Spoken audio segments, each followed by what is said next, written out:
नारायण राणे भेटल्यानंतर अवघ्या काही तासामध्ये दीपक केसरकर फडणवीसांच्या भेटीला. रत्नागिरी सिंधुदुर्गचा तिढा सुटणार. भाजप आणि शिंदे गटामध्ये अत्यंत कळीचा मुद्दा झालेला रत्नागिरी सिंधुदुर्ग लोकसभा मतदारसंघामध्ये कोण निवडणूक लढवणार यामध्ये आता राजकीय तिढा निर्माण झाला आहे. रत्नागिरी सिंधुदुर्ग या मतदारसंघावर भाजपने दावा करतानाच केंद्रीय मंत्री नारायण राणे यांना रिंगणात उतरवण्याचा हालचाली सुरू केल्या आहेत.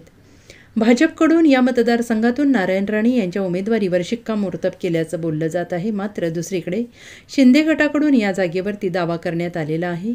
रत्नागिरी सिंधुदुर्ग जागेवरून तिढा निर्माण झाल्यानंतर केंद्रीय मंत्री नारायण राणे यांनी काल 28 मार्च उपमुख्यमंत्री देवेंद्र फडणवीस यांची सागर या शासकीय निवासस्थानी जाऊन भेट घेऊन चर्चा केली होती. या भेटीनंतर आता शिंदे गटातील मंत्री दीपक केसरकर सुद्धा आज 29 मार्च सागर बंगल्यावर दाखल झालेले आहेत.